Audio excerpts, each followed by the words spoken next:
দুঃখের দিনের দরদি মোর নবী কমলি ওয়ালা নবী কমলি ওয়ালা তুমি আসবে জানি আঁধার রাতে জ্বলবে চিরাগ লালা নবী কমলি আরো জোরে নবী তুমি আসবে জানি আঁধার রাতে জ্বলবে চিরাগ লালা নবী কমলি ওয়ালা জগবে জবে বক্ষে আমার অপার তৃষা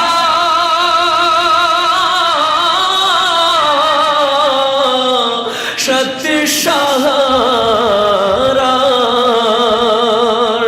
জানি ধরবে তুলে কণ্ঠে আমার কৌসারের পেয়ালা নবী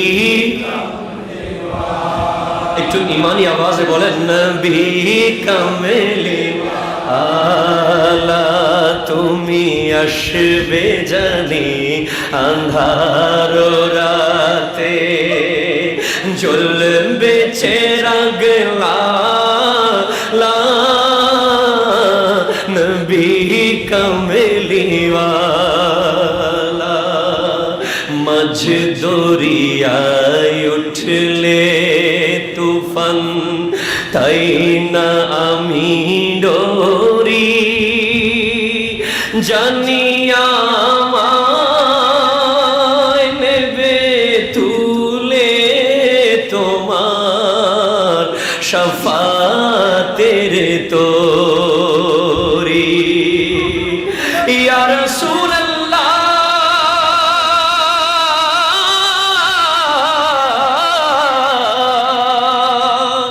মাঝ দরিয়ায় উঠলে তুফান তাই না আমি ডরি জানি আমায় নেবে তুলে তোমার শাফাতের তোরি তোমার বেঘুম নয়ন জানি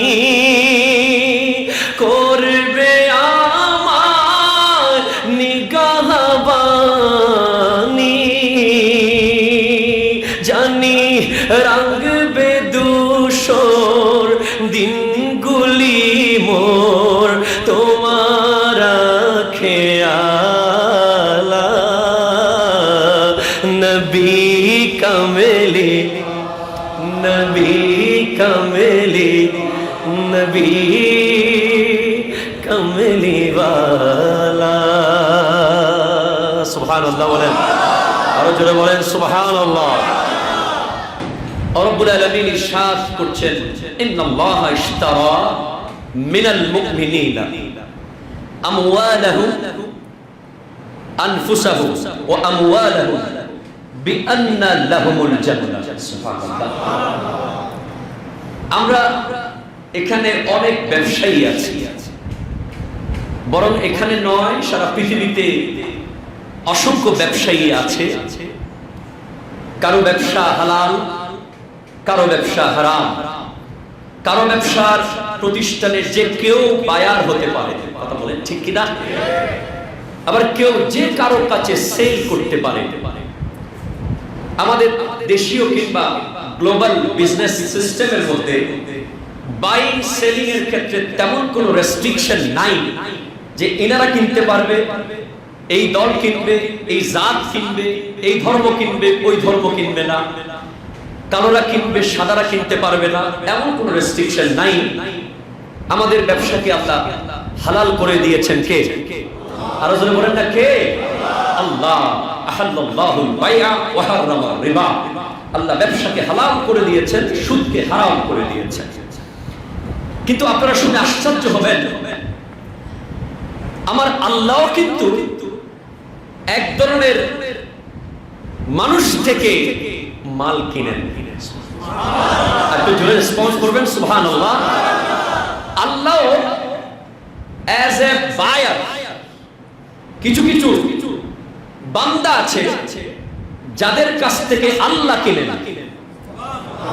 যাদের কাছ থেকে আল্লাহ কিনেন, যারা আল্লাহর কাছে বিক্রি করার সৌভাগ্য অর্জন করে। আল্লাহ আমাদের মতো, আমরা সাধারণত সারাদিন আমরা যা কিছু কিনি, আমাদের দৈনন্দিন জীবনের প্রয়োজনীয় জিনিসপত্র, এই ধরনের কিছু আল্লাহর প্রয়োজন হয় না। আল্লাহ কোন কিছুর মোকাবেক্ষী নন। আল্লাহ রাব্বুল আলামিন আমাদেরকে মাথার চুল থেকে পায়ের নখ পর্যন্ত এত এত নিয়ামত দিয়েছেন। এক একটা নিয়ামত নিয়ে যদি আমরা গবেষণা করি, আমরা গোটা দিন সিজদায় পড়ে থাকতে হবে, সিজদা থেকে ওঠার সুযোগ পাবো না। কথা বলেন ঠিক কিনা?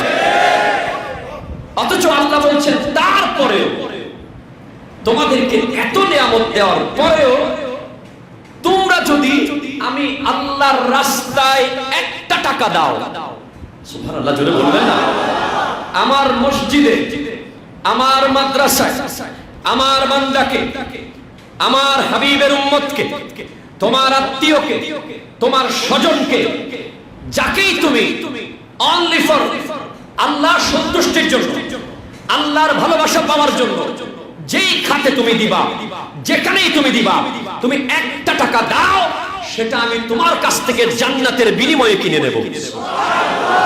আরো জোরে বলেন সুবহানাল্লাহ। আল্লাহ কিনেন আনফুসাহুম, জান কিনেন, জাত থেকে কিনেন না, মানুষ থেকে কিনেন না, মুনাফিক থেকে কিনেন না, কাফের থেকে কিনেন না। আল্লাহ কিনেন মিনাল মুমিনিন, মুমিন থেকে আল্লাহ কিনে নেন। জোরে বলেন সুবহানাল্লাহ। এখন আপনি খেয়াল করুন, মুমিনের জান আর মুমিনের মাল, এই দুটা জিনিস ক্রয় করার জন্য আল্লাহ অপেক্ষারত।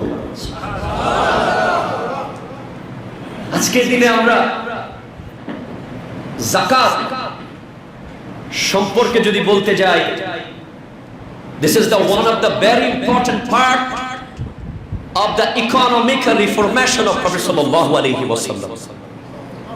রাসূল পাক সাল্লাল্লাহু আলাইহি ওয়াসাল্লামের অর্থনৈতিক সংস্কারের শ্রেষ্ঠ একটা পার্ট ছিল যাকাত। যেটা বলেন সুবহানাল্লাহ।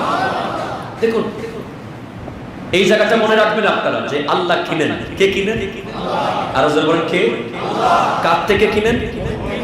তাহলে বোঝা যায় মুমিন ছাড়া আর কেউ আল্লাহর রাস্তায় দিতে পারবে না।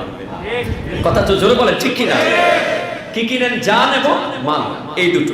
এই জায়গায় একটু থাকবো, শেষে এই কথাটাতে আমি আবার আসবো। মাসখাতে আরেক জায়গায় আমি যাব। এই মাসকে আমার নবী হাদিসে মুবারাকার মধ্যে বলেছেন শাহরুল মাওয়াসাত, সহমর্মিতার মাস। এই যে যাকাত, ইমাম বদরুদ্দিন আইনি রাহমাতুল্লাহি আলাইহি, যিনি সহিহ বুখারী শরীফের ব্যাখ্যা গ্রন্থ লিখেছেন, উমদাতুল কারি ফি শারহ সহিহিল বুখারী, উনি যাকাতের সংজ্ঞা দিতে গিয়ে বললেন, আয-যাকাতু ইতাউ জুজইন মিনান নাসব বাদা হাওলানিল হাওল মিন ফাকিরিন গায়রি হাশিমিয়্যিন। সুবহানাল্লাহ। যাকাত হলো, এটা ফরজ, এটা ইসলামের অবিচ্ছেদ্য অংশ। নেসাব পরিমাণ সম্পদ, অর্থাৎ 7.5 ভরি স্বর্ণ, সুবহানাল্লাহ, 52.5 ভরি রৌপ্য, কিংবা তার সম পরিমাণ টাকা। সহজে বুঝবেন, জটিল করার দরকার নেই। অন্ন, বস্ত্র, বাসস্থান, নিজের এই তিনটা প্রয়োজনীয় জিনিসের বাইরে এক্সট্রা যদি জমা থাকে কিংবা ইনকাম সোর্স থাকে, সেই অ্যামাউন্টটা যদি 1 বছর চন্দ্রমাস অনুযায়ী অতিবাহিত হয়, 7.5 ভরি স্বর্ণ, 7.5 তোলা তথা 52 ভরি রৌপ্য অথবা তার সমপরিমাণ অর্থ অন্ন বস্ত্র বাসস্থানের বাইরে যদি আপনার কাছে 1 বছর থাকে, তাহলে তার 40 ভাগের 1 ভাগ আপনাকে দিয়ে দিতে হবে। আর যদি বলেন সুবহানাল্লাহ, আল্লাহর রাস্তায় দিতে হবে। দেখুন, আপনি খুব আশ্চর্য হয়ে যাবেন। গোটা কোরআন শরীফ যদি আমরা দেখি, বেশিরভাগ জায়গায় আল্লাহ বলেছেন আমওয়ালিকুম ওয়া আনফুসিকুম, আমওয়ালিকুম ওয়া আনফুসিকুম, মাল আর জান, মাল আর জান, মাল আর জান। সুবহানাল্লাহ বলেন। আল্লাহ আপনি মালকে আগে এনেছেন, জানকে পরে। আবার অন্য জায়গায় রব্বুল আলামিন বলেছেন লান তানালুল বিররা হাত্তা তুনফিকু মিম্মা তুহিব্বুন, ততক্ষণ পর্যন্ত তুমি কল্যাণ কামনা করতে পারবে না, কল্যাণ অর্জন করতে পারবে না, যতক্ষণ তুমি তোমার সবচেয়ে প্রিয় জিনিসটা আল্লাহর রাস্তায় দিবে না। এখন আমি সম্মানিত মুসল্লিয়ানে কেরামের দিকে দৃষ্টিপাত করে বলতে চাই, বর্তমান যুগে আমাদের সবচেয়ে প্রিয় জিনিস হচ্ছে আমাদের টাকা, মাল। কথা কোন ঠিক কিনা? সেজন্য আল্লাহ রাব্বুল আলামিন কোরআনুল কারীমে জানের আগে মালকে এনেছেন। এমন এমন অবস্থা দেখা যায়, আমরা মাল কামাতে গিয়ে, মাল অর্জন করতে গিয়ে, মালের পিছে ছুটতে গিয়ে, টাকার পিছে ছুটতে গিয়ে, বাড়ি গাড়ির পিছে ছুটতে গিয়ে জানটাও দিয়ে দিই, খবর থাকে না। দেখা যায় ঠাস করে ধপ করে পড়ে মরে যাই, শুধু টাকা টাকা টাকা টাকার পিছে। আজ এই মাহে রমজানের দিনে এমন একটা সুবর্ণ সুযোগ এসে গেছে, সারা বছর আপনার হয়তো মুহররমে আপনার যাকাত ফরজ হবে, সফরে আপনার যাকাত ফরজ হতে পারে, 1 বছর অতিবাহিত হতে পারে, অথবা জিলহজ মাসে হতে পারে, অথবা জিলকাদ মাসে হতে পারে। কিন্তু আপনি যদি রমজান মাসে অগ্রিম দিয়ে দেন, তাও আদায় হয়ে যাবে। রমজানে কেন দেবেন? রমজানে এই জন্য দেবেন, রমজানে দিলে, অন্য মাসে দিলে 1 বার দেওয়া সওয়াব পাবেন, রমজান মাসে দিলে 70 বার দেওয়া সওয়াব পাবেন। আরো জোরে বলেন না সুবহানাল্লাহ। 70 থেকে 700 বার দেওয়া সওয়াব পেতে পারেন, কারণ রমজান মাসে একটা ফরজ 70টা ফরজের সওয়াব। আরো জোরে বলেন সুবহানাল্লাহ। এই যাকাত কেন, কি কারণে? এই যাকাত আজকে আমি যদি 100 জন মুসলমানের মধ্যে যদি খুঁজতে যাই, অন্তত 20 জন নামাজি পাবো, কিন্তু 100 জনের মধ্যে ভালোভাবে যাকাত দেয় এরকম 5 জন পাওয়া মুশকিল হবে, সত্যিকারের যদি গবেষণা করে দেখা হয়। কথা বলেন ঠিক কিনা? আজকে যদি আমাদের রাজধানী ঢাকা শহরের সমস্ত স্বাবলম্বীরা, যাদের উপরে আসলেই যাকাত ফরজ হয়েছে, তারা যদি সত্যিকার অর্থে যাকাতটা আল্লাহর রাস্তায় দিত, যদি দিত, বিশ্বাস করুন এই বাংলাদেশে কোভিড-19 চলাকালীন সময়ে আমার গরিব রিকশাওয়ালাদেরকে করোনা মহামারীর দিনে রাস্তায় বের হতে হতো না। কথা বলেন ঠিক কিনা? জীবনের ঝুঁকি নিয়ে শ্রমিকদেরকে আজকে রাস্তায় বের হতে হতো না। আজকে আমার দেশের কোনো মুসলমান গরিব থাকতো না, এই যাকাতের সিস্টেম যদি পারফেক্টলি আমরা আদায় করতে পারতাম। এই রমজান মাসে যখন আমার রাসূল পাক সাল্লাল্লাহু আলাইহি ওয়াসাল্লাম সহিহ বুখারী শরীফের কিতাবুজ যাকাতের মধ্যে আনতে লাগলেন, একটা অধ্যায় আসতেছে, ইমাম বুখারী একটা অধ্যায় আনতে লাগলেন, বাবু যাকাতে আলাল আকারিব। যাকাত আমি কাকে দেব, কোন জায়গায় দেব? শাহরুল মাওয়াসাতে, সহমর্মিতার মাসে আপনি অবশ্যই এই মাসে এজন্য যাকাত দেবেন, কারণ এই মাসে আপনার একজন আত্মীয়, আপনার একজন প্রতিবেশী, সে যদি টাকার অভাবে রাস্তায় বের হতে হয়, তার সেহরি করতে কষ্ট হয়, তার ইফতার করতে কষ্ট হয়, কিন্তু আপনি যদি তাকে যাকাতের টাকাটা এই মাসে দেন, আপনি রোজা রেখে যে সওয়াব পাচ্ছেন, আপনি ইফতার করে যে সওয়াব পাচ্ছেন, আমরা সেহরি খেয়ে যে সওয়াব পাচ্ছি, আমার যাকাতের অর্থটা পাওয়ার কারণে আমার যে আত্মীয়, যে প্রতিবেশী, যে আমার এলাকার মাদ্রাসার এতিমখানার সন্তানেরা, মাদ্রাসার ছাত্ররা সেখান থেকে যে সেহরি ইফতার খাবে, আমিও তার সমপরিমাণ সওয়াব পাবো। কথা বলেন ঠিক কিনা? দেখুন, নিজের প্রিয় জিনিসটা দেওয়ার একটা বড় সুযোগ এই রমজান মাস। আমার নবী বলেছেন লাহু আজরানে, তাদের জন্য দুইটা পুরস্কার রয়েছে। একটা হলো যাকাতের পুরস্কার রমজান মাসে, আরেকটা হলো আত্মীয় স্বজন পাড়া প্রতিবেশী প্রিয়জনদেরকে দেওয়ার কারণে আরেকটা পুরস্কার। সুবহানাল্লাহ বলেন। হযরতে আবু তালহা রাদিয়াল্লাহু তাআলা মদিনাতুল মুনাওয়ারার একজন শ্রেষ্ঠ খেজুর বাগানের মালিক ছিলেন। জোরে বলেন সুবহানাল্লাহ। এটাও বুখারী শরীফের হাদিস। তিনি তার কাছে সবচেয়ে বেশি খেজুর বাগান ছিল। একদিন রাসূল পাক সাল্লাল্লাহু আলাইহি ওয়াসাল্লাম তার খেজুর বাগানে আগমন করলেন। আগমন করার পরে যে লান তানালুল বিররা হাত্তা তুনফিকু মিম্মা তুহিব্বুন, এই আয়াত যখন নাযিল হলো, তুমি তোমার সবচেয়ে প্রিয় বস্তুটা থেকে আল্লাহর জন্য দান না করলে তুমি আল্লাহর কাছ থেকে কল্যাণ কামনা করতে পারো না, তুমি নিয়ামত কামনা করতে পারো না। তখন তিনি বললেন, ইয়া রাসূলুল্লাহ, আমার তো এত খেজুরের বাগান আছে, কিন্তু তার মধ্যে সবচেয়ে প্রিয় খেজুরের বাগানটা হলো বাইরুহা। জোরে বলেন না সুবহানাল্লাহ। যেটার নাম হলো বাইরুহা। ইয়া রাসূলুল্লাহ, এই আয়াতের শোনার পরে আমার মন চাচ্ছে আমি আমার সবচেয়ে প্রিয় খেজুরের বাগানটা থেকে আমি আমার আত্মীয় স্বজনকে দেব, আল্লাহর রাস্তায় দেব। নবী, আমি কাকে দিলে ভালো হয়? আল্লাহ রাসূল বললেন, তোমার প্রিয়জনদেরকে দাও, তোমার নিকট আত্মীয়কে দাও, তোমার চাচা, তোমার ফুফু, তোমার খালা, এদেরকে তুমি দিতে পারো। তখন তিনি রাসূল পাক সাল্লাল্লাহু আলাইহি ওয়াসাল্লামের কথা অনুযায়ী তার চাচাতো ভাইদেরকে দিয়ে দিলেন। আমার নবী বলেন, তুমি সবচেয়ে শ্রেষ্ঠ একটা ব্যবসা করেছো, যেই ব্যবসার ফল তুমি জান্নাতে গিয়ে পাবে। আরো জোরে বলতে হবে সুবহানাল্লাহ। হযরত ইমাম যায়নুল আবেদিন রাদিয়াল্লাহু তাআলা আনহুর কাছে এসে এক ভিখারি, এক ফকির হাত পেতেছিলেন। তখন তিনি ওই ফকিরকে দেখে আল্লাহর উদ্দেশ্যে আসমানের দিকে তাকিয়ে বলছেন, রব্বুল আলামিন, ও আমার পরওয়ারদিগার, আপনার দরবারে কোটি কোটি শুকরিয়া আদায় করছি এজন্য যে আপনি আমার মালকে ব্যাংকে নিয়ে জমা রাখার জন্য ব্যাংকার পাঠান নাই, আমার মালটাকে ডেস্কের ভিতরে, আলমারির ভিতরে কুক্ষিগত করে রেখে দেওয়ার জন্য কাউকে পাঠান নাই, বরং আমার মালকে আমার আসল ঘরে নিয়ে যাওয়ার জন্য বাহন পাঠিয়ে দিয়েছেন। তো প্রশ্ন করা হলো, কে সেই বাহন? আপনার আসল ঘর কোনটা? তিনি বলতে লাগলেন, আমার আসল ঘর হলো জান্নাত। জোরে বলেন সুবহানাল্লাহ। আর এই যে আমার কাছে এসেছে সৎকার জন্য, কিছু সহযোগিতার জন্য, এটা হচ্ছে জান্নাতে আমার মালটা নিয়ে যাওয়ার বাহন। এই বাহন আমার মালটা আমার ঘরে নিয়ে যাবে।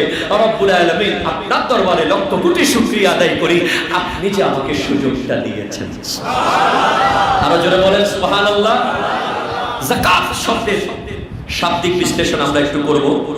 যাকাত শব্দের ব্যাপারে যে বিভিন্ন ডিকশনারির মধ্যে, বিশেষ করে আরবি ডিকশনারিগুলোর মধ্যে, কামুসুল ফিক গ্রন্থের মধ্যে যাকাত শব্দের অর্থ এসেছে আল বারাকা।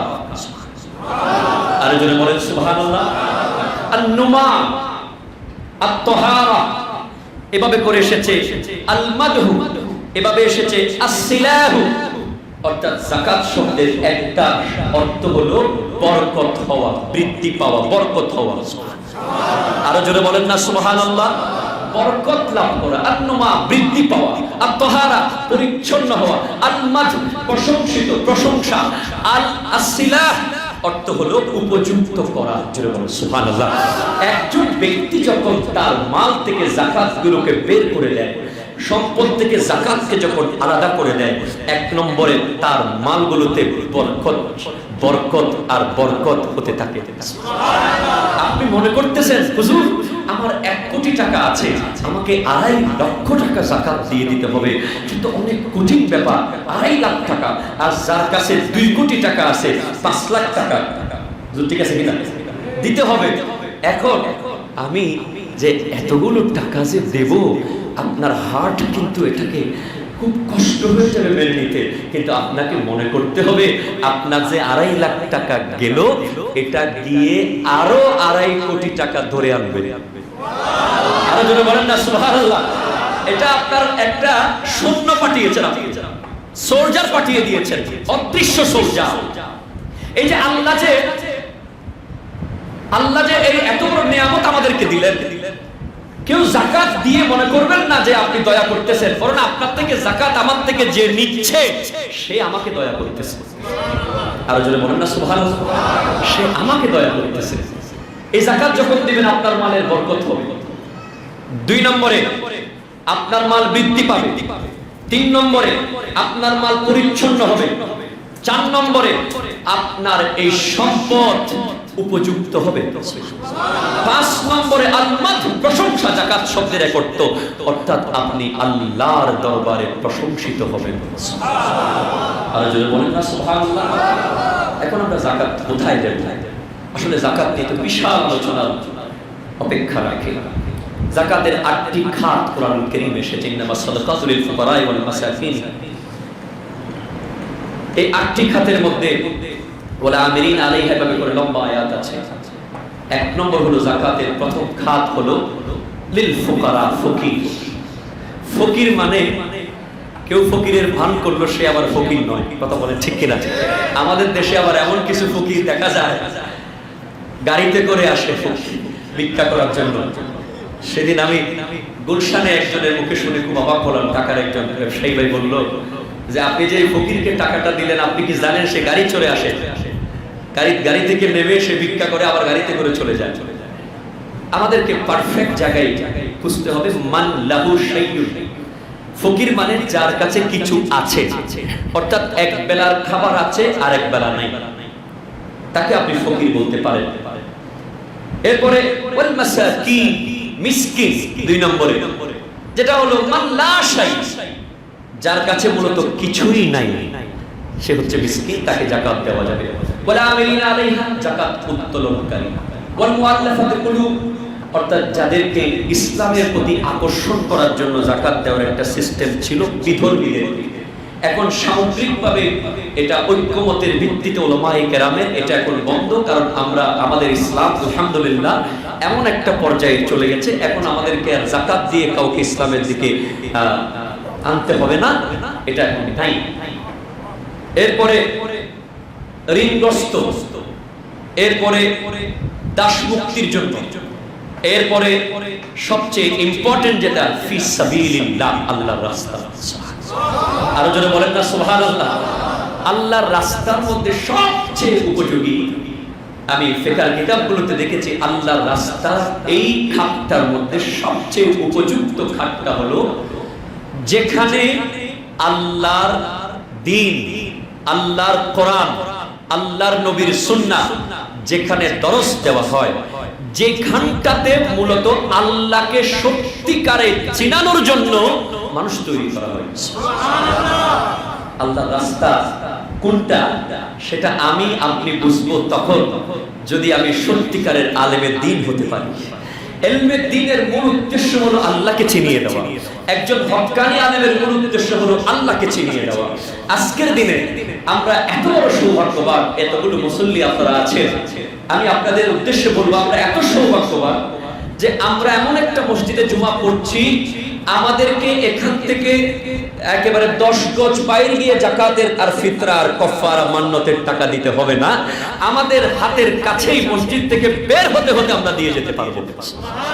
আর যারা বলেন সুবহানাল্লাহ, আমাদেরকে ঘরে গিয়ে আবার শয়তানের প্ররোচনায় পড়তে হবে না। আমাদের কাছে এত পারফেক্ট, এত উপযোগী, এত সুন্দর একটা খাত আছে যে তাহিরিয়া মাদ্রাসা কমপ্লেক্স। এখানে প্রতিদিন প্রায় 60 জনের উপরে ইফতার করছে, এখানে ইয়তীম রয়েছে, এখানে আলেমের দ্বীন তৈরি হচ্ছে, এখানে অসংখ্য তালেবুল ইলম আছে যারা যাকাত তাদেরকে আপনি দিতে পারবেন, যেখানে লিল্লাহ বোর্ডিং এর মধ্যে আপনি আপনার ফিতরা কাফারা মান্নতের টাকা অনায়াসে দিতে পারবেন। আর এখানটাই দেওয়াটা এত বেশি জরুরি এজন্য কারণ আপনার যাকাতের টাকা, আপনার ফিতরা, আপনার মান্নতের টাকা তাহিরিয়া মাদ্রাসায় দেওয়া মানে নিজেকে নিজে দেওয়া। আর যারা বলেন না সুবহানাল্লাহ, আপনি কাউকে দেন না, নিজেকে দিলেন। তার মানে কি আপনার এই অ্যামাউন্ট থেকে এই মাদ্রাসায় যদি একটা ইয়তীম সন্তানের ভরণ পোষণ হয়ে যায়, একটা ছাত্রের কিতাব কেনার ব্যবস্থা হয়ে যায়, একটা ছাত্রের কাপড় চোপড় কেনার ব্যবস্থা হয়ে যায়, সে যদি আল্লাহ যদি কবুল করেন হক্কানি আলেম হয়ে যায়, কিয়ামত পর্যন্ত শুধু নয় কাল হাসরের মাঠেও আপনি এই সন্তানের কারণে আপনি জান্নাতে যাওয়ার একটা ব্যবস্থা আপনার হয়ে যাবে। আরো জোরে বলেন না সুবহানাল্লাহ। আরে আপনারা শুনতে অবাক হয়ে যাবেন, একজন হক্কানি আলেম যেই গ্রাম দিয়ে হেঁটে যায়, যে শহর দিয়ে হেঁটে যায়, ওই এলাকায় 40 দিন পর্যন্ত কবরের আযাব বন্ধ থাকে। আরো জোরে বলেন সুবহানাল্লাহ। আমার নবী বলেছেন, হক্কানি আলেমের মজলিসে বসা মানে নবীর মজলিসে বসা। হক্কানি আলেমের চেহারা দেখা মানে স্বয়ং নবীজির চেহারা দেখার মতো। হক্কানি আলেমের এত গুরুত্ব, আমি মনে করি এই আওলাদ রাসূলের হাতে গড়া এই তাহিরিয়া মাদ্রাসা এটা সত্যিকারের হক্কানি আলেম তৈরির একটা ফ্যাক্টরি। কথা বলেন ঠিক কিনা? আসুন আমরা যাকাত যারা অবহেলা করছি, যারা এখনো যাকাত সম্পর্কে গাফেল রয়ে গেছি, যারা এখনো নিজের যাকাতের সম্পদকে আলাদা করি নাই, নিজের নফসকে এখনো কন্ট্রোল করতে পারি নাই, তাদের জন্য আমি বলতে চাইব যে আমার আল্লাহ কোরআনুল কারীমে ইরশাদ করতে লাগলেন যে যাকাত যারা ওয়াল্লাযীনা ইয়াকনিজুনা আয-যাহবা ওয়াল ফিদ্দা ওয়ালা ইউনফিকুনাহা ফি সাবিলিল্লাহি ফাবাশশিরহুম বিআযাবিন আলীম। যারা যাকাতের সম্পদ, যারা যাকাতের মাল, সদকার মালকে নিজের মনে করে রেখে দিয়েছেন, কুক্ষিগত করে রেখে দিয়েছেন, ফাবাশশিরহুম বিআযাবিন আলীম, তাদেরকে আপনি যন্ত্রণাদায়ক শাস্তির কথা শুনিয়ে দেন। ইয়াউমা ইউহমা, এমন একটা দিন আসবে, আলাইহা ফি নারি জাহান্নামা ফাতুকওয়া, কাল জাহান্নামে তার ওই মালগুলোকে পুড়িয়ে তার কাঁধের মধ্যে সেই মাল দিয়ে আগুনের ছেক দেওয়া হবে। নাউজুবিল্লাহ বলেন। তার মুখের মধ্যে দেওয়া হবে উত্তপ্ত আগুন দিয়ে, তার কপাল, তার পার্শ্বদেশ, তার পিঠে, তার কপালে দাগ দেওয়া হবে। তার সম্পদগুলোকে পুড়িয়ে জ্বালিয়ে এবং বলা হবে, আজকে তুমি দেখো, হাযা মা কানাসতুম আনফুসিকুম, এগুলো হচ্ছে ওই সম্পদ যেগুলো তুমি নিজের জন্য কুক্ষিগত করে রেখেছিলে। আজকে তোমার সম্পদ দিয়ে তোমার কপালে দাগ দেওয়া হচ্ছে, তোমার পিঠে দাগ দেওয়া হচ্ছে, তোমার পার্শ্বদেশে দাগ দেওয়া হচ্ছে। শুধু তাই না, মান আতাহুল্লাহু মালান ফালাম ইউআদ্দি যাকাতা মুসিলা লাহু ইয়াউমাল কিয়ামাতি সুজান আকরা, যে ব্যক্তিকে আল্লাহ যাকাত দেওয়ার সুযোগ দিলেন, যার কাছে যাকাত দেওয়ার তৌফিক হলো, যার কাছে যাকাতের মাল দেওয়ার মতো অবস্থা আছে, সে যদি যাকাত না দেয়, কাল কিয়ামতের মাঠে ওই যাকাতের মাল ভয়াবহ বিধ্বংসী সাপ হয়ে যাবে। এবং সেই সাপ যার দুটা মুখ থাকবে, সেটা তার গলার মধ্যে পেঁচিয়ে দেওয়া হবে, সেটা তার দুই মুখের মধ্যে, সেই ব্যক্তির দুই চোয়ালের মধ্যে আঘাত করতে থাকবে, আর আঘাত করতে থাকবে, আঘাত করতে থাকবে। হযরতে আব্দুল্লাহ ইবনে আব্বাস রাদিয়াল্লাহু তাআলা আনহুমার আমলের একটি ঘটনা। একজন মানুষ ইন্তেকাল করার পরে তার জানাজায় যখন যাওয়া হলো, দেখে তার কাফনের কাপড় পরে জানাজা রেডি হয়েছে, কিন্তু তার কবরের ভিতরে এখনো তাকে লাশ কবরে দেওয়া হয়নি। সাপ এসে প্রস্তুত হয়ে গেছে। হযরতে আব্দুল্লাহ ইবনে আব্বাস রাদিয়াল্লাহু তাআলা আনহুমাকে জিজ্ঞেস করা হলো, হুজুর একটু বলুন না, কবরের মধ্যে এখনো আমার ভাইকে, আমার প্রিয়জনকে এখনো কবরে দেওয়া হয়নি, অলরেডি সাপ এসে প্রস্তুত। বলে আরেক জায়গায় কবর করো। আরেক জায়গায় গিয়ে কবর করা হলো। নুজহাতুল মাজালিসের মধ্যে আল্লামা আব্দুর রহমান সাফুরি রাহমাতুল্লাহ আলাইহি এই ঘটনা আনতেছেন যে আরেক জায়গায় যখন কবর করা হলো, দেখে সেখানেও একই সাপ রেডি আছে। বলে এই ব্যক্তির সম্পর্কে একটু বলো, সে আসলে কেমন ছিল? বলে সে কেমন ছিল, সে নামাজ পড়তো, তার মতো নামাজি কেমন ছিল না, সে জিকির করত, সে সব ভালো কাজ করত, কিন্তু সে যাকাত দিত না, যাকাতের মাল দেওয়ার ক্ষেত্রে সে গাফিল ছিল। তখন হযরতে আব্দুল্লাহ ইবনে আব্বাস রাদিয়াল্লাহু তাআলা আনহুমা বলতে লাগলেন, যেখানেই কবর করো না কেন, যেখানেই কবর করো না কেন, পৃথিবীর যে জায়গায় তার জন্য কবর করো না কেন, সেখানে সাপ এসে যাবে, তাকে আর কিছু করা সম্ভব নয়, তাকে সাপওয়ালা কবরেই কবর দিতে হবে, আর কোনো উপায় নেই। শুধু তাই নয়, হযরত ইবনে হাজার মাক্কি রাহমাতুল্লাহ আলাইহি বলতে লাগলেন যে হযরতে আবু সিনান রাদিয়াল্লাহু তাআলা আন একজন সাহাবা, যার কাছে একদল তাবেঈ এসেছিলেন, তার কাছে তার ঘরের মধ্যে আসার পরে দেখেন তিনি যাচ্ছেন তার এলাকার একজন মৃত ব্যক্তির জানাজায়। যাওয়ার পরে দেখে ওই ব্যক্তির পরিবার পরিজন ভাই বোনেরা অঝরে কান্না করছে। কি হলো, কি হলো? জানাজায় গিয়ে দেখে তার লাশ অলরেডি দাফন হয়ে গেছে। দেরি হয়ে যাওয়ার কারণে জিজ্ঞেস করে কি হয়েছে, কাঁদছো কেন?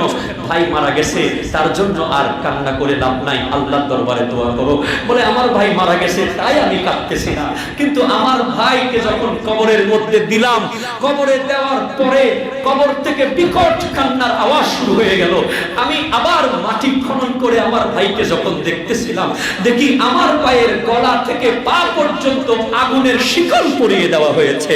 কবর দেওয়ার সাথে সাথে আমার ভাইয়ের গলায় আগুনের শিকল। হুজুর, আমি হাত দিয়েছি কবরের ভিতরে, আমার হাত পুড়ে গেছে, আমি আমার ভাইয়ের আগুনের শিকলটা ছাড়াতে পারি নাই। হুজুর, আমাকে একটু বলুন না এটা কেন হচ্ছে? বলে তোমার ভাই কি ঠিকভাবে যাকাত আদায় করতো? বলে না, আমার ভাই ঠিকভাবে যাকাত আদায় করতো না। কিয়ামত পর্যন্ত তার গলায় এই বেড়ি থাকবে, আগুনের বেড়ি, সে শুধু জ্বলতে থাকবে, জ্বলতে থাকবে, জ্বলতে থাকবে। বাবারা আমার, দেখতেই পাচ্ছেন কোন সময় সে মারা যাব কোনো গ্যারান্টি নাই।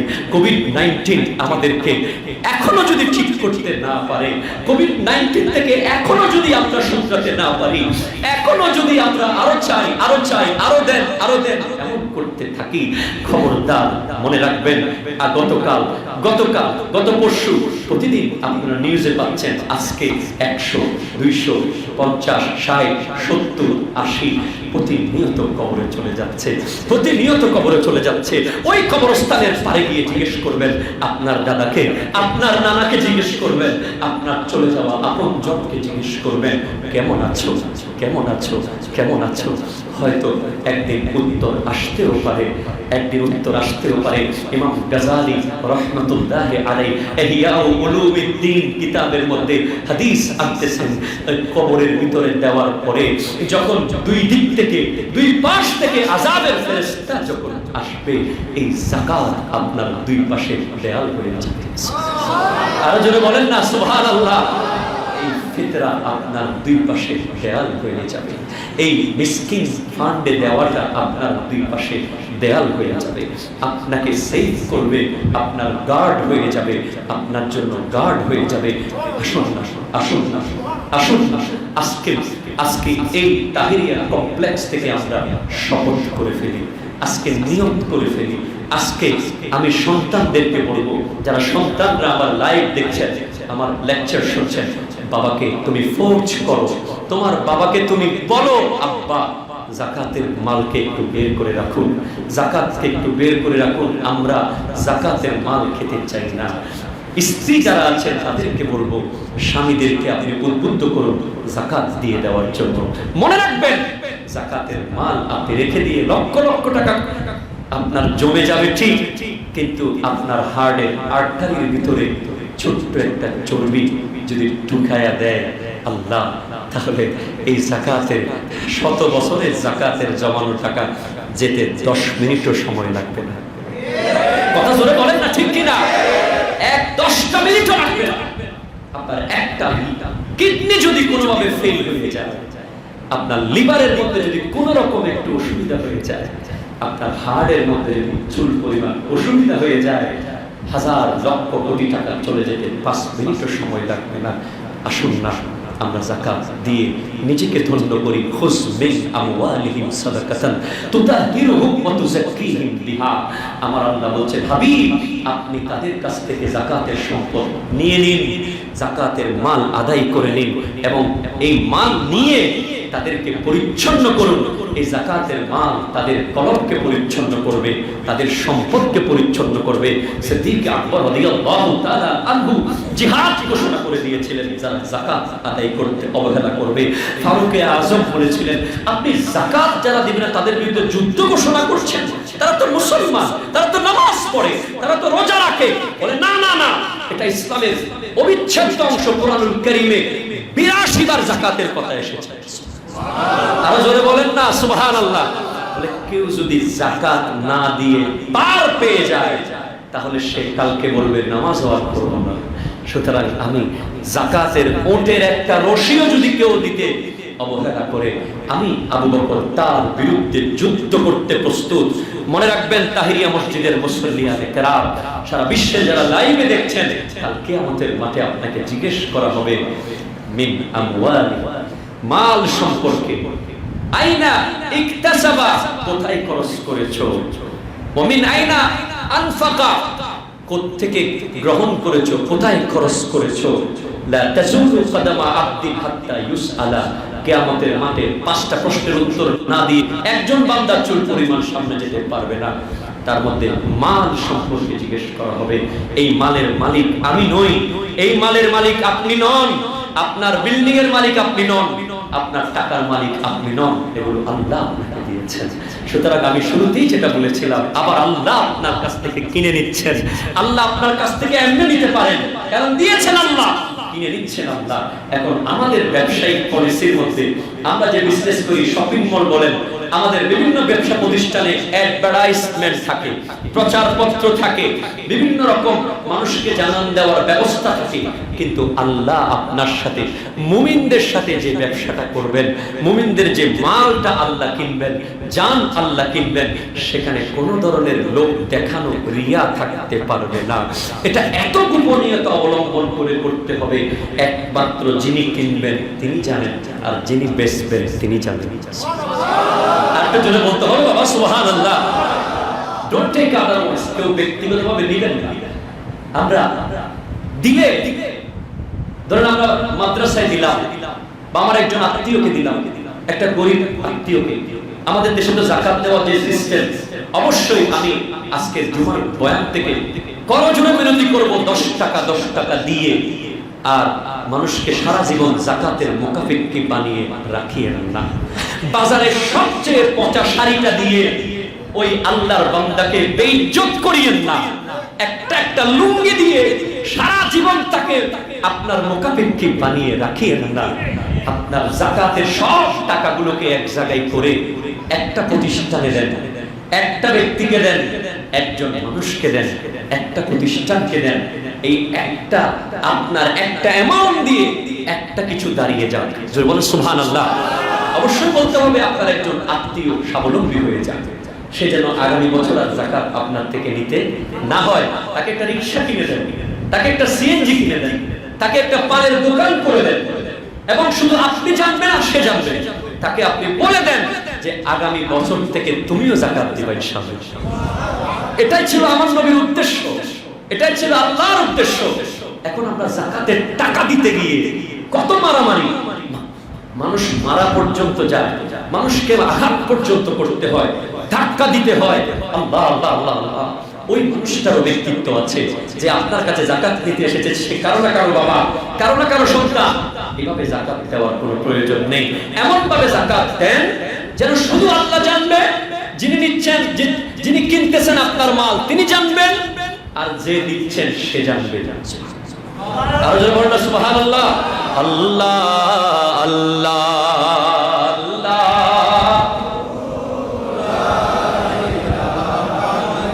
আর জোরে আল্লাহ আল্লাহ আল্লাহ,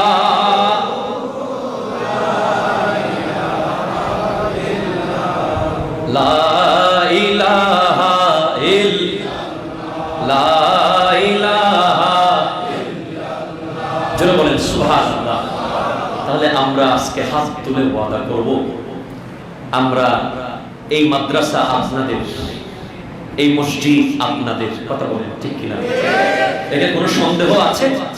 একটু হাত তুলে বলেন, সন্দেহ আছে? এই মসজিদ কাদের? আরো জোরে বলেন কাদের? এই মাদ্রাসা কাদের? এই মসজিদের মধ্যে গোটা বাংলাদেশের দেশের প্রত্যন্ত অঞ্চল থেকে মুসল্লিরা আসুন। আপনারা চান কি চান না? চান কি চান না? মনে রাখবেন, মসজিদ দুই রকম আমাদের দেশে। সব মসজিদ আল্লাহর ঘর, সবগুলো আমাদের সম্মানের, কিন্তু কিছু বুজুর্গ মসজিদ থাকে। একটা শব্দ হচ্ছে বুজুর্গ মসজিদ, যেই মসজিদে আসলে দোয়া কবুল হয় খুব দ্রুত, যে মসজিদে আসলে স্পেশাল কিছু পাওয়া যায়। আমি মনে করি যেদিন প্রথম আমি এই মসজিদে জমা পড়াতে এসেছি, আমার ভিতরে একটা রুহানি ফিলিংস হয়েছিল। এটা আমি মনে করি একটা বুজুর্গ মসজিদ হবে। ভবিষ্যতে এই মসজিদে কেউ মান্নত করলেই তার দুঃখ দূর হয়ে যাবে ইনশাআল্লাহ। কারণ এই মসজিদের ভিত্তি দিয়েছেন সরাসরি আমার নবীর আওলাদ। আরো জোরে বলেন না সুবহানাল্লাহ। এটা বুজুর্গ মাদ্রাসা, বুজুর্গ মসজিদ। আজকে আপনারা আমার সাথে ওয়াদা করেন, আপনাদের সাথে আপনাদের কাছ থেকে আমার আল্লাহ কিনবেন, তাহিরিয়া মসজিদ কমপ্লেক্সের পরিচালনা পরিষদ কিনবেন না, আপনাদের থেকে মসজিদ কমিটি নেবেন না, আপনারা দেবেন আমার আল্লাহকে। আপনাদের যাকাতের একটা অংশ আমাদের কাছে এখানে ভূত থাকবে। আমাদের অফিসে নিয়মিত যাকাত আদায় করার জন্য, কালেকশন করার জন্য আমাদের দায়িত্বপ্রাপ্ত লোকজন থাকবে, যারা একনিষ্ঠ খাদেম থাকবে। আগামী জুমাতে আপনারা যাকাতের একটা অংশ আমাদের তাহিরিয়া কমপ্লেক্স এতিমখানা লিল্লাহ বোর্ডিং এর জন্য নিয়ে আসবেন। হাত তুলে আল্লাহর নাম নিয়ে হাত তুলে ফেলেন, ইনশাআল্লাহ চলে আসবে। দেওয়ার মালিক কে? আরো জোরে বলেন কে? বাড়িয়ে দেওয়ার মালিক কে? আবার নিয়ে যেতে পারেন কে? মনে রাখতে হবে আমাদেরকে। জি আচ্ছা আচ্ছা। ও যে সাদকাতুল ফিতর, এটা ঈদুল ফিতরের দিন দিতে হয়। এই ফিতরা সম্পর্কে আমি আপনাদেরকে একটা ইসলামিক ফাউন্ডেশনের একটা যে আমাদেরকে দেওয়া হয়েছে, সর্বনিম্ন হলো 70 টাকা এবং আঞ্জুমান ট্রাস্ট থেকে নির্ধারিত করে দেওয়া হয়েছে। এবারের ফিতরা হলো সর্বনিম্ন কত? 70 টাকা। সাদকাতুল ফিতর কেন, কিভাবে, কখন, এই বিষয়ে আগামী জুমায় আলোচনা হবে। তবে এটা যে একটা বড় চার্ট আমরা পেয়েছি, যে চার্টটার মধ্যে আমরা জানতে পেরেছি যে আমরা তো আল্লাহর রাস্তায় দেব। একটু দৃশ্য করেন, আল্লাহুম্মা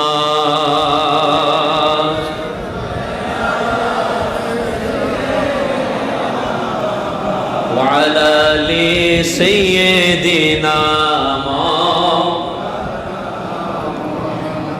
ফিতরার ক্ষেত্রে সারা জীবন দেখে আসলাম আমরা সবচেয়ে কমটাই খালি দিই, 70 টাকা। কথা কোন ঠিক কিনা? আচ্ছা, আমরা সবচেয়ে কম কেন আল্লাহকে দেব? আল্লাহ রাস্তায় আমরা কম কেন দেব? আল্লাহ তো আমাদেরকে দেওয়ার সময় কম দেন নাই। কথা কোন ঠিক কিনা? আপনার দরকার 10,000 টাকা মাসে, আপনাকে দিবেন আল্লাহ 10 লাখ টাকা। আপনার দরকার মাসে 10 লাখ, দিয়েছেন 10 কোটি। কারণ আল্লাহর যেমন কোনো সীমা নেই, দেওয়ারও কোনো সীমা নেই। কথা বলেন ঠিক কিনা? এইভাবে আমি আপনাদেরকে জানিয়ে দিচ্ছি আজকে লাইভের মাধ্যমে, যারা বিদেশ থেকে, বিশেষ করে এই মুহূর্তে জুমার নামাজের লাইভ দেখছেন ইউরোপ কান্ট্রি থেকে এবং মিডল ইস্ট থেকে দেখতে পাচ্ছেন আমার ভাইয়েরা, আমি সবার উদ্দেশ্যে বলবো, আমরা যদি 42 টাকা দরে গম এর কেজি হিসাব করে যদি আমরা ফিতরা দেই, 1 কেজি 650 গ্রাম ফিতরা আসবে একজনের। দাম হলো 70 টাকা। 1 কেজি 650 গ্রাম, দাম কত? 70 টাকা একজনের। এরপরে 42 টাকা ধরে আমরা যদি আটার হিসাব করি, তাহলে 1 কেজি 650 গ্রামের বাজার মূল্য হলো তাও 70 টাকা। গম আর আটা একই। এরপরে ফিতরা দেওয়ার আরো 4টা আমরা পাই। জব দিয়ে আপনি জবের হিসাবে আপনি ফিতরা দিতে পারবেন, আপনি কিসমিসের হিসাব করে ফিতরা দিতে পারবেন, আপনি খেজুরের হিসাব করে ফিতরা দিতে পারবেন, আপনি পনিরের হিসাব করে আমরা চাইলে ফিতরা দিতে পারবো। জবের হিসাব করে যদি আমরা ফিতরা দিই, 3 কেজি 300 গ্রামের মূল্য হবে 280 টাকা। সুবহানাল্লাহ বলেন। একজনের ফিতরা যদি আমরা জবের হিসাবে দিই, তাহলে কত হবে? 200, একটু জোরে বলেন কত? 280। এরপরে আমরা যদি কিসমিসের হিসাব করে দিই, তাও 3 কেজি 300 গ্রাম হবে 1320 টাকা, যদি কিসমিসের হিসাবে আমরা ফিতরা দিই।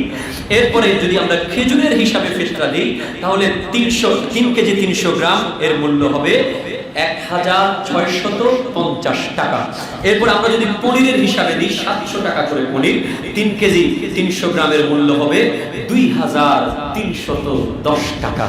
আমরা আল্লাহ যেন, আমি বলবো দোয়া করব, দিতে হবে আমি বলছি না, আমি আজকে রমজান মাসে মসজিদ থেকে দোয়া করছি, আল্লাহ যেন আমাদেরকে পনিরের হিসাবে দেওয়ার তৌফিক দেয়। আরো জোরে বলেন না আমিন। আমাদেরকে 2310 টাকা করে দেওয়ার জন্য তৌফিক আল্লাহ দেয়, এবং এটার ওসিলায় আল্লাহ আমাদের সন্তান যার ফিতরা আমি দেব, আমাদের পরিবারের সদস্য যাদের ফিতরা আমি দেব, এই ফিতরা হচ্ছে গোটা রমজানের কাফারা। সুবহানাল্লাহ বলেন না। এই রমজান মাসে 30 দিনে যে রহমতের 10 দিন আমাদের কাছ থেকে চলে গেল, বিশ্বাস করুন যদি আগামী 1 বছর যদি হায়াতটা পাই, তাহলেই রমজানের 10 দিন